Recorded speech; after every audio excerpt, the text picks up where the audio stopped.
So for decades, cancer researchers have been staring at this really deadly biological catch-22. Right, it's a huge roadblock. Yeah, and it basically goes like this. The exact chemical signals that you need to make your immune cells, like, aggressively hunt down and destroy cancer are the exact same signals that will trigger this fatal, body-shaking, toxic storm. Exactly, yeah. You might cure the cancer, sure, but you'd likely kill the patient in the process. It's this infuriating lock on our own biology. Right. But today, we're looking at a literal cheat code that finally breaks that catch-22. Welcome to today's deep dive, everyone. It's honestly a phenomenal piece of research. We are looking at a fundamental shift in how we can manipulate human biology. We really are. So we are pulling from a groundbreaking 2026 research article, and this is published in the journal Science. It's by Rodriguez and colleagues, and it's titled Rewiring Stat Signaling from the Cell Surface with Trikine Immunotherapeutics. Bit of a mouthful, but yeah. Yeah, definitely a mouthful. But our mission for this deep dive is to unpack all of that for you. We're going to understand how these scientists have engineered this completely new class of molecules called Trikines. Right, and how they rewrite a cell's operating system from the outside. Exactly, giving us the explosive cancer-killing power of immunotherapies, but without the deadly side effects. And crucially, without requiring us to genetically modify a single patient cell. Yeah, and to really appreciate the magnitude of this, you have to look at the historical context. I mean, human evolution optimized our immune system for survival against pathogens, right? Viruses, bacteria, things like that.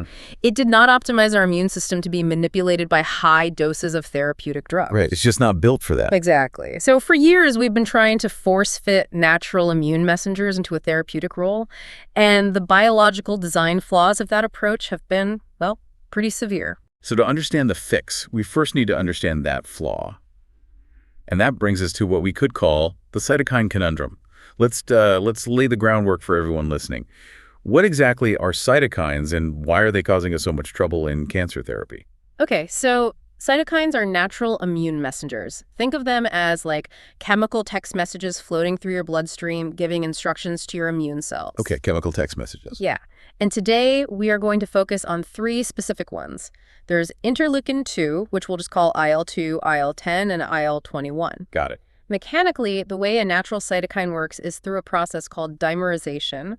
So a cytokine floating in the blood bumps into a cell, and it grabs onto 2 specific receptor chains on the surface of that cell, and it physically pulls them together. So it's like a physical key turning 2 separate locks at the exact same time to open a door. That's a really great way to picture it. And when those 2 receptors are pulled together, it sets off this chain reaction inside. It triggers enzymes called JK kinases. JK kinases, okay. Yeah. Right. Think of JAK kinases as relay runners.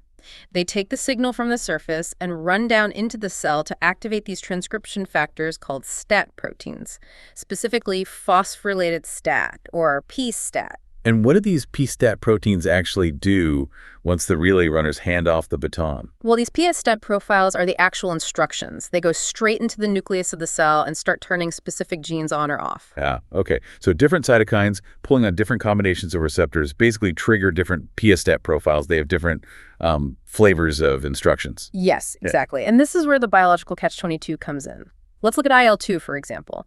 IL-2 primarily drives a p-STAT5 signal. p-STAT5, okay. Right. And this is an incredibly aggressive instruction. It tells T cells, which are your immune system's frontline soldiers, to rapidly multiply, massive, explosive proliferation to fight off an invader. Which sounds like exactly what we want to fight cancer. Right. It does, but the biological trade-off is that this aggressive growth eventually leads to terminal exhaustion. The T cells sprint so hard for so long that they literally burn out and die. Oh, wow. Okay, so IL-2 is the sprint. It burns bright but burns out fast. What about the other cytokines you mentioned? Well, on the other hand, you have cytokines like IL-10 and IL-21. Now, these drive a different signal known as pST3. Okay, pST3. Yeah, and the pST3 signal promotes what biologists call stemness. It keeps the T cells young, resilient, and persistent. They pace themselves so they don't burn out. But I'm guessing there's a catch there, too. Always. The downside is they lack that explosive, aggressive growth we desperately need to rapidly clear a tumor. Ah, I see the problem. We want both. Like, if you're fighting a rapidly growing tumor, you want the aggressive cancer-killing multiplication of IL-2, but you also want the endurance and youth of IL-10 and IL-21. Exactly. So let me ask the obvious question then. Why can't we just, hook a patient up to an IV and give them both at the same time, give them the sprint and the endurance? Because cytokines are incredibly blunt instruments. When you just flood the system, the toxicity becomes completely unmanageable. It's almost like a stereo system where the volume knob is permanently glued to the bass knob. You want to turn up the volume on the cancer-killing response, but when you do, you also turn up this massive body-shaking toxicity that basically blows out the speakers. That's a perfect analogy, and the paper highlights just how devastating blowing out the speakers can be. I mean, high-dose IL-2 is actually an FDA-approved treatment right now. Wait, really? It's already used? It is, and it can completely cure metastatic melanoma in a small percentage of patients, but it causes severe vascular leak syndrome. Vascular leak. That sounds... It's terrible. It means fluid literally leaks out of the blood vessels into the patient's vital organs, along with massive cytokine storms. It's incredibly dangerous. Okay, then what if we physically merge them? Like, what happens if you take the IL-2 molecule, the IL-21 molecule, and fuse them together into one superdrug in a lab? Previous attempts tried exactly that, and they failed miserably. Because if you fuse them, that superdrug just circulates through the blood and hits every single cell in the body that happens to have those receptors. You compound the toxicity across multiple organ systems. You just end up with the worst of both worlds. Okay, let's do a quick recap for you listening just to lock this in. We have these messenger proteins called cytokines. They turn on immune cells by grabbing two receptors at once. IL-2 gives us the attack power but causes burnout and lethal toxicity. IL-21 gives us endurance but lacks the attack power. And giving both, or fusing them, causes a toxic storm that hits every cell. Spot on. So the million-dollar question, how do we untangle the volume from the base? How do we decouple the cancer-killing signal from the side effects? And that is the exact problem Rodriguez and his team solved. And their answer is the Trikine. The cheat code. The cheat code. Remember how natural cytokines bring two receptor chains together? Dimerization. Right. Well, the core innovation of the Trikine is trimerization. They engineered a synthetic molecule that compels the assembly of three distinct receptor chains on the cell surface simultaneously. Trimerization. Mechanically, how are they building a three-pronged molecule? That sounds incredibly complex. Structurally, it is very elegant, actually. A trikine is made of a fully active base cytokine, let's say a modified version of IL-2 fused to a dead binder. A dead binder? Yeah, this dead binder is a mutated piece of another cytokine that scientists call dominant negative. Wait, let me stop you there. A dominant negative mutant binder sounds like a sci-fi villain. What is that actually doing in physical space? Fair point, yeah. Think of a dominant negative binder like a broken claw on a crane. It has the physical shape to grab onto a specific third receptor chain on a cell, but its internal wiring is totally dead. So it can't do anything on its own. Exactly. It is entirely incapable of activating that receptor. It has zero signaling power. It completely relies on the machinery of the active base cytokine it's attached to. Once it tethers that third receptor to the group, the base cytokine forces a bespoke hybrid PS-stat signal inside the cell. Wow. So it's essentially acting like a biological logic gate. For the tech-minded listeners, it's an electronic A&D gate. Or, even better, think of it like three-factor authentication to log into your bank. Yes. The therapeutic signal only fires if the specific immune cell has receptor AND receptor B, AND receptor C present simultaneously on its surface. And that is the brilliance of it. It forces a receptor assembly that simply does not exist in nature. Let me play devil's advocate here to make sure I really understand this three-factor authentication. What happens if this trikine is floating through the blood and it bumps into a cell that only has two of those receptors? Does the cell get, partially activated? Does it try to guess the third password? No, and that's the key. If the cell only has two of the required receptors, the geometric assembly fails. The signal does not fire at all. Oh, it just does nothing. Right, the drug just bounces off and moves on. By designing it this way, they restrict this powerful hybrid signal to only the specific subset of immune cells that naturally express all three receptors. The collateral damage to other cells is virtually eliminated. That is wild. And, if you're listening to this and wondering, why don't we just genetically engineer the cells instead to do what we want? You have to realize the sheer cost and time involved in something like CAR-T therapy. Well, absolutely. It's a massive undertaking. Yeah, you have to physically extract a patient's T cells, take them to a multi-million-dollar lab, modify their DNA to recognize the cancer, and then infuse them back. It is slow, incredibly expensive, and honestly, it often fails against solid tumors. It does. But with trikines, we are creating custom immune responses in natural immune cells right inside the patient's body. We are rewriting the cell software just by pressing a very specific three-button combination on its outer casing. Exactly. It's an entirely modular platform for protein engineering. You can swap out the base, swap out the dead binder, and create endless combinations. Okay, let's look at the actual molecules they built to prove this works. They took this concept into the kitchen and started cooking. What was the first major recipe? The first creation was the IL-2-21 Trikine. The goal here was to solve the exhaustion and toxicity of IL-2. They started with a base of super IL-2, an engineered version that gives a massive PST-T5 proliferation signal. The sprint. Right, the sprint. Then they linked it to a dead IL-21 mutant binder. And the job of that dead binder is to reach over, grab the IL-21 receptor, and pull it into the complex, which provides the PST-T3 stemness signal. The endurance. So they are forcing the aggressive attack signal and the useful endurance signal to fire at the exact same time. Yeah. How do we know it actually worked inside the cell?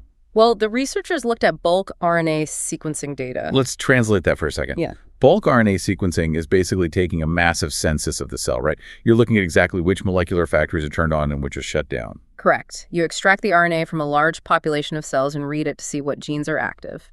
And the census showed that the trikine profoundly promoted stemness genes. Any specific ones? Yeah, specifically genes like TCF7 and BAC2. And at the same time, it was actively suppressing the genes associated with terminal exhaustion. So the cells were multiplying wildly to fight the cancer, but their internal factories were acting like young, fresh cells. Precisely. Okay, that's the theory. But the real test is what happens in the living models, the in vivo data. They tested this on a mouse model with B16F10 melanoma, right? Yes, which is a notoriously aggressive skin cancer model. And the results were crazy. When they treated the mice with regular IL-2, or even a combination of IL-2 and IL-21 separately, the mice experienced profound weight loss, their spleens massively enlarged, and they ultimately died. Not from the cancer, but from the toxicity of the treatment. Right, it triggered a fatal cytokine storm. But the mice treated with the IL-2-21 Trikine, it resulted in 80% long-term survival, which is functionally a cure in this model. And with no observable toxicity. None. They even pushed the dose, right? The mice easily tolerated a dose that was 5 times higher than the maximum lethal limit for regular IL-2. They did. And this raises the most important question of the paper, really. Why is it suddenly safe? Yeah, why doesn't it trigger the storm? The researchers uncovered a critical insight here. It turns out the severe toxicity of regular IL-2 isn't primarily driven by the T cells we are trying to activate to fight the cancer. Wait, really? Then what's driving it? The toxicity is largely driven by a different part of the immune system, natural killer, or NK cells. Regular IL-2 throws these NK cells into a hyperinflammatory overdrive, causing the vascular leak. Wait, so if the Trikine drug is just floating freely in the bloodstream, how does it know not to hit the NK cells? Because of the AN&D gate. Oh. NK cells have the receptors for IL-2, but they generally lack the IL-21 receptor. They don't have the third password for the three-factor authentication. Oh, that is so cool. So when the Trikine bumps into an NK cell, the dead IL-21 binder has nothing to grab onto. Exactly. The geometry fails. The drug ignores the NK cells entirely, effectively protecting the body from its own friendly fire. That is just brilliant. Now, I know someone listening is thinking, okay, that's great for a mouse, but I am not a mouse. How does this help humans? Because getting from a mouse protein to a human drug is a massive leap. How did they bridge that gap? They utilized a technology called a synthetic yeast display library. Hold on, synthetic yeast display library. Mm-hmm. And I think they also mentioned VHH nanobodies in the paper. For those of us who don't spend our weekends in protein engineering labs, how did they actually find the human version of this drug? Think of it like panning for a microscopic needle in a haystack of billions. A yeast display library is a collection of billions of yeast cells, and scientists have genetically tweaked them so that each individual yeast cell holds a slightly different, randomly mutated protein shape on its surface. So it's literally a library of billions of physical keys. Yes. The researchers then take the human IL-21 receptor, the lock, and wash it over this massive library. They are looking for the one mutated protein shape that binds to the human lock perfectly. So they're essentially forcing an accelerated synthetic evolution in a test tube to find a shape that fits human biology. Precisely. And out of billions of variations, they found a specific VHH nanobody, which is just a very small, incredibly stable type of antibody that bound to the human receptor with a super tight affinity of 17.07 nanomolar. 17.07 nanomolar. That sounds very specific. It is. It means it has an incredibly strong grip. They took this human reactive version, tested it on human melanoma T cells in a petri dish, and it successfully kept those human cells proliferating without getting exhausted over multiple rounds of fighting cancer cells. Okay, let's take a breath and recap the last few minutes for you listening. We've established that cytokines are powerful but toxic. By engineering a trikine to force 3 receptors together, we created an AND gate that targets only the cells with all 3 passwords. Right. Our first recipe, the IL-2-21 Trikine, gave us the aggressive attack of IL-2 without the burnout, and completely bypassed the deadly NK cell toxicity because those cells lack the 3rd receptor. It effectively made a dangerous lethal therapy fundamentally safe. But the researchers didn't stop there.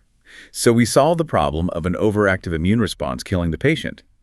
But that relies on the immune system actually seeing the tumor in the first place.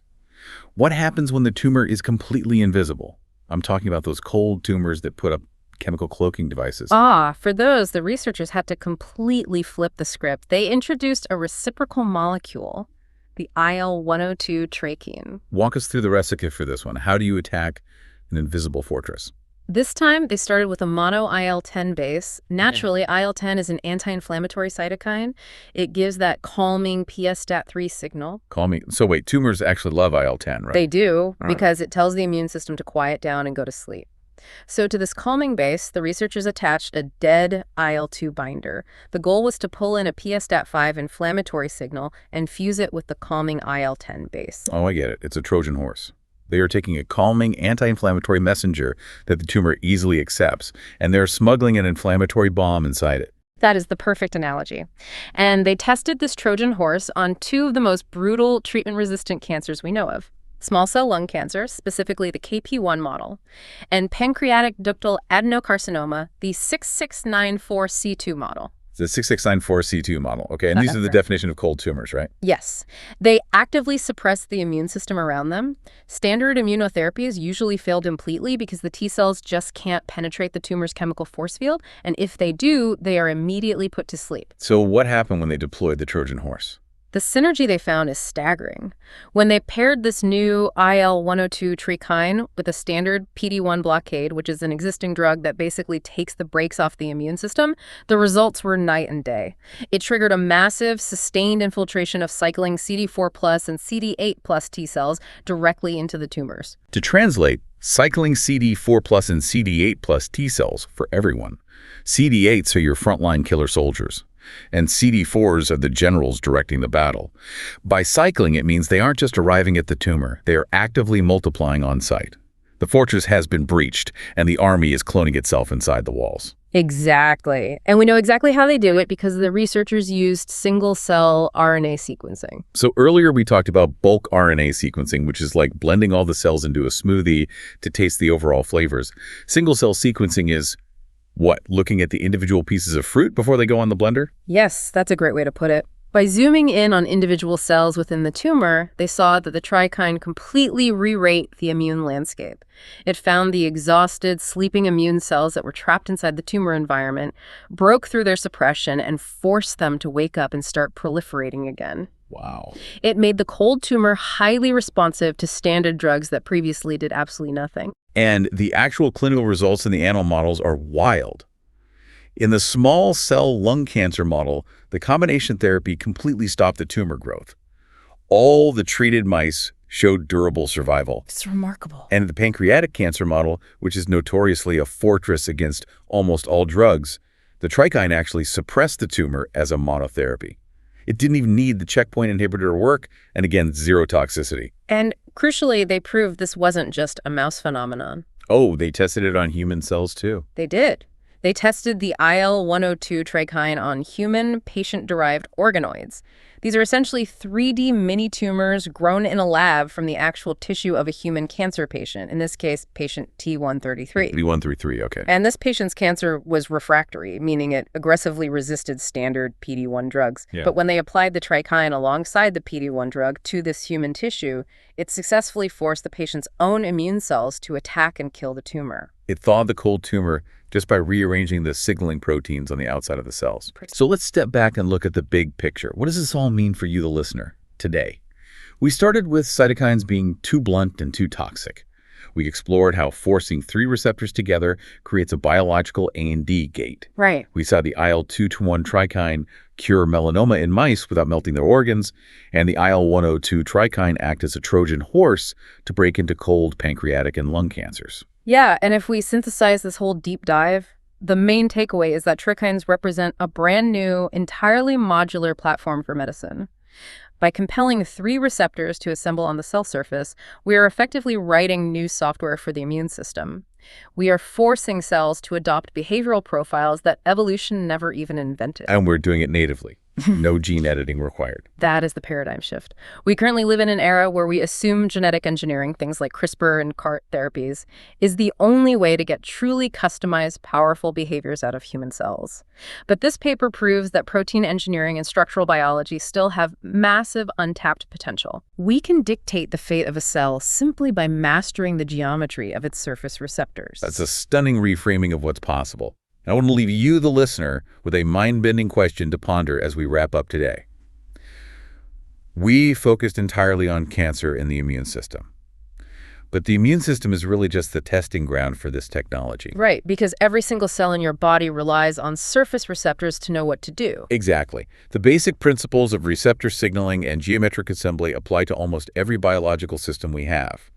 So if we can compel 3 distinct receptors to assemble and create a brand new signaling profile that reprograms a sleeping immune cell into a cancer killer, what happens when we apply this cheat code to other systems? The possibilities are endless. Could we design a Trikine that forces a custom receptor assembly on cardiac cells to completely regenerate dead heart tissue after a massive heart attack? Yeah. Could we design an A&D gate that specifically targets damaged neurons to repair brain tissue after a stroke? Wow. What about a combination that triggers cells to reverse their own aging process? The cell surface is basically a completely unexplored keyboard with millions of potential key combinations, and we're just now learning how to type. Keep an eye on this space, because medicine is about to change.